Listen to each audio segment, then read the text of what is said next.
Gentlemen, welcome to Fight Club. The first rule of Fight Club is you do not talk about Fight Club. The second rule of Fight Club is you do not talk about Fight Club. Third rule of Fight Club, someone yells stop, goes limp, taps out, the fight is over. Fourth rule, only two guys to a fight. Fifth rule, one fight at a time, fellas. Sixth rule, no shirts, no shoes. Seventh rule, fights will go on as long as they have to. And the eighth, final rule, this is the first night of Fight Club. You have to fight.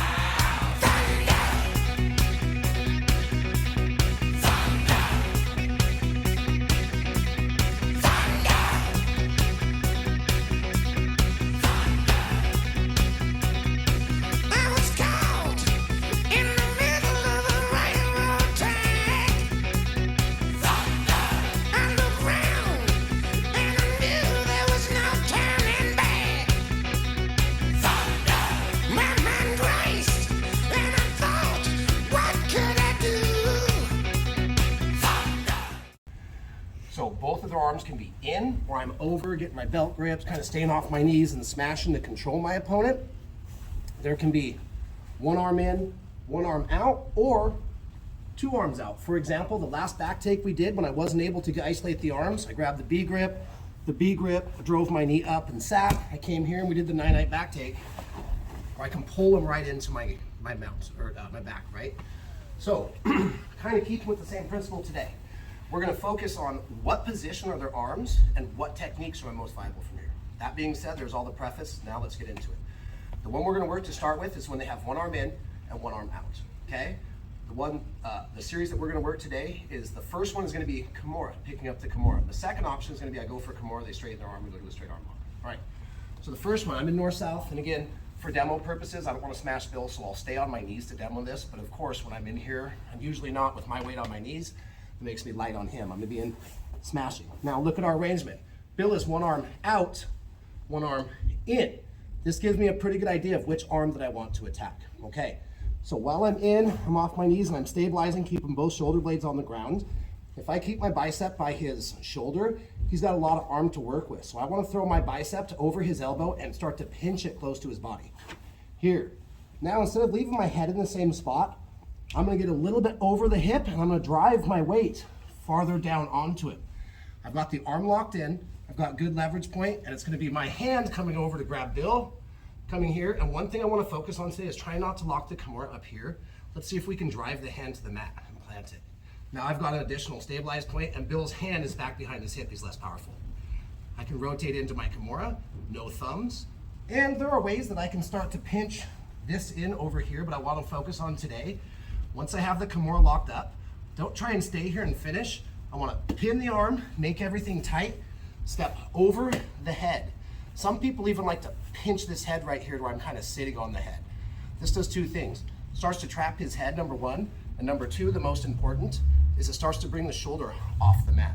If I have a Kimura on Bill and his shoulder's glued to the mat, I can't push his hand anywhere. So when I step over, it's to trap the head, but lift the shoulder.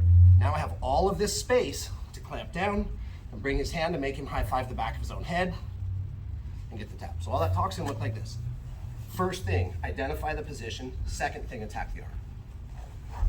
We're in here, I'm gonna pin, post it to the mat, lock it up, start to drive the hand into the mat, step over, expose the shoulder, and now I can put the bend in the arm and drive his hand back towards his head, okay? If we have any questions, we'll be around with the very first one. Attacking the Kimura from north-south when they're one arm in, one arm out. 5 minutes, ready, 2, 3. Okay, so let's spoil all of the mystery for technique part 2.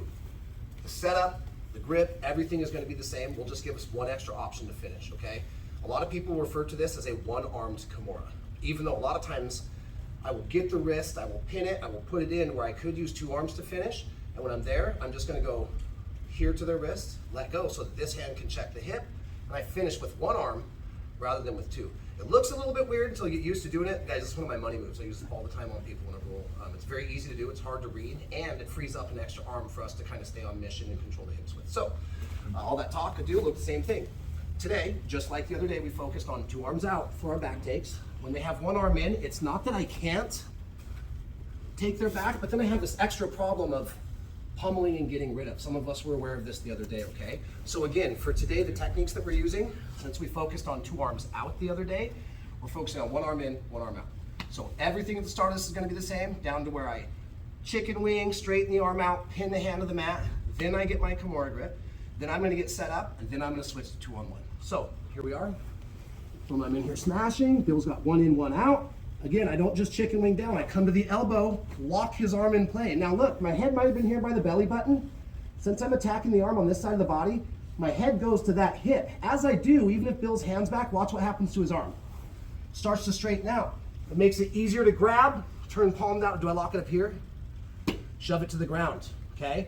Even if I don't get into my Kimura and Bill goes to try to grab guard or something from here, his hand's pinned to his ground. The more he gets on the side and turns into me, the more his hand is left behind. No problem.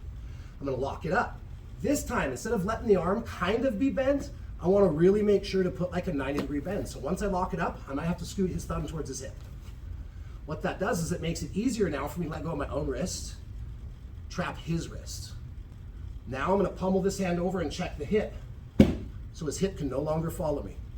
Now I'm gonna throw my head to the other side. Why? So, because when I do that, it exposes his back. And now, this is a lot tighter than it looks. I'm gonna bring his thumb up his shoulder blades and then extend my arm. There's the tap. It gets really tight, really fast, you guys. It's incredible. So instead of my normal finish, where I have to do all of this and come around, and it gives him a chance to grab, which I would just unhook and finish. This is a little bit different. I don't have to get all the way up and step over the head. It's faster and lower risk. Here, isolate the arm, get it to the ground, come back. I gotta pull the thumb in. Transfer to one hand, swim over and check the hip so his hips can't follow me. Keep my weight on him. Now my head goes to the other side, and that creates the back exposure.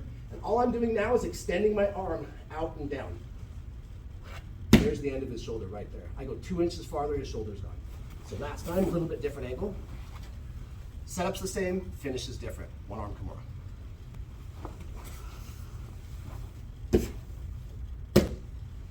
You'll feel it. It's hard to see this, but you will feel the tension in your partner's rotator cuff when you do it. So please be gentle. Any questions? I'll be around. It's fast. The 1 arm Kimura. Ready? 1, 2, 3, 4. Okay. Third variation. I did mention Monday we did 3 back takes. We're going to do a back take to finish this up. It's going to be different than the one we did. Very similar to, well, almost all 3 of the ones we did Monday. But this one's going to involve a little bit of a different transfer. I'm attacking the Kimura. They either bring their hand in and check their thigh, or they grab the material or their belt, or they're able to get their hands together before I can force their hand to the mat, lock up my 2-handed or my 1-handed Kimura. So,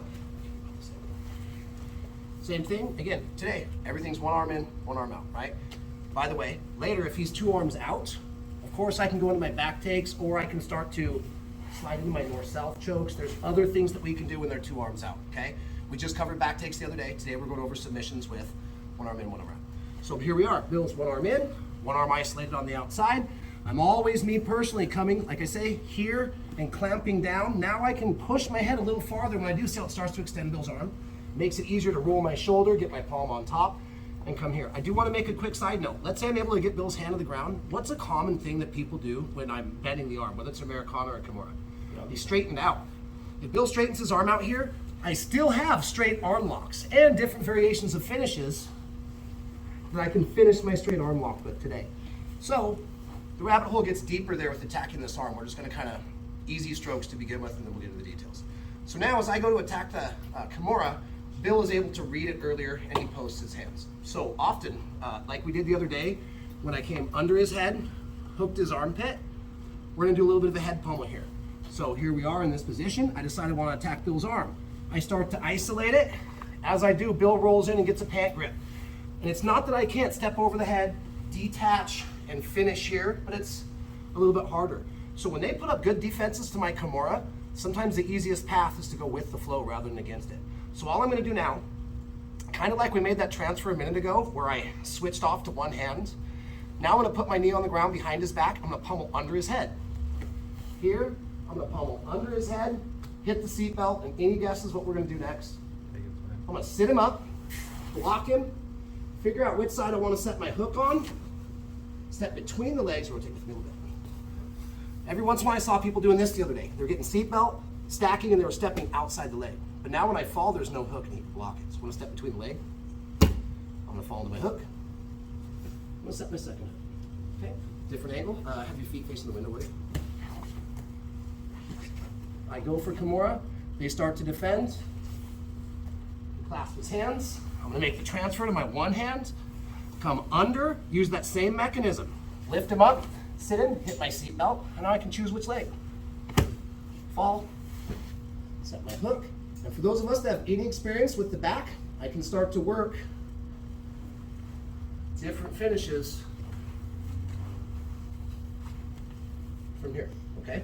So any of us that have spent time in those systems today, when we get to the back, let's reward ourselves. Work your favorite submission. Work 3 different favorite submissions, whatever you want. Last time, attack the arm, counter, we'll take the back.